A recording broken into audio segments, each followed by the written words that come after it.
20 प्रश्नों का जो ये सेट है, इसमें हम सबसे पहला क्वेश्चन देखते हैं वेदांगों की संख्या कितनी है। तो ये 6 वेदांगों की संख्या है टोटल। अब हम बात करते हैं व्याकरण में वेदांग का सबसे प्रसिद्ध ग्रंथ अष्टाध्यायी जो पाणिनि ने लिखा है। सुरकोटदा जो पुरातात्विक स्थल है वो किस राज्य में स्थित है। तो ये हमारा गुजरात राज्य में जो कच्छ के क्षेत्र में भुज डिस्ट्रिक्ट बता सकते हैं वहाँ पे स्थित है। सुरकोटदा में किस जानवर के अवशेष मिले हैं जो हड़प्पा क्षेत्र में दुर्लभ है। तो घोड़ा जो है उसका अवशेष जो मिला है वो दुर्लभ है। अब हम प्रश्नोत्तर के भाग 2 में देखते हैं सुधारक जो मेन लिए वो प्रार्थना समाज की स्थापना 1867 ईस्वी में किसने की थी। तो ये स्थापना जो है उसमें आत्मारंग पांडुरंग ने करी थी। वेदों की ओर लौटो का नारा किनका था। तो वेदों की ओर लौटो का नारा जो था वो आर्य समाज की तरफ से दिया गया था, दयानंद सरस्वती की। राजा राम मोहन राय ने 1828 में किसकी स्थापना की थी। तो इन्होंने क्या किया था, ब्रह्म समाज की स्थापना किया था 1828 में। थियोसॉफिकल सोसाइटी का मुख्यालय जो 1882 में भारत में कहाँ पे, आयरनार मद्रास में स्थापित किया गया था।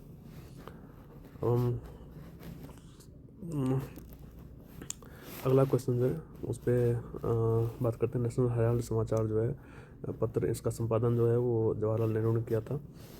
10वां देख रहे हैं हरिजन और नवजीवन के संपादक के रूप में जो थे वो महात्मा गांधी ने संपादन किया था।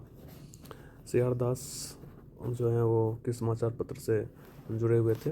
तो फॉरवर्ड का किया था। अब हम बात करते हैं गोपाल कृष्ण गोखले ने किस अखबार का संपादन किया था। तो उन्होंने सुधारक का जो है वो संपादन किया था।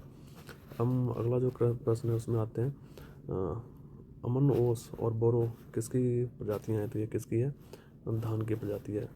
भारत में चावल का सबसे बड़ा उत्पादक राज्य कौन सा है। पश्चिम बंगाल है, उसके बाद कौन सा है, पंजाब, और उसके बाद उत्तर प्रदेश। तीसरे नंबर पे हुआ संबंध जिसमें दोनों प्रजातियों को लाभ होता है। दोनों प्रजातियों को लाभ होता है एक दूसरे से, तो उससे अन्योन्याश्रयवाद बोलते हैं। अब हम बात करते हैं कि सार्क और ओमेरा के बीच का जो संबंध है वो क्या है, वो सहभोज्यता का। इसमें एक को नुकसान होता है, सॉरी एक को फायदा होता है और एक को कोई नुकसान नहीं होता। न्यूटन का कौन सा नियम जड़त्व का नियम कहलाता है। तो ये पहला नियम जो जड़त्व का नियम कहलाता है। क्रिया के बराबर और विपरीत प्रतिक्रिया किस नियम से संबंधित है। तो ये तीसरे से संबंधित है। बल F=ma होता है, त्वरण जिसको बोलते हैं। समान बल लगाने पर कम द्रव्यमान वाली वस्तु में त्वरण कैसा होता है।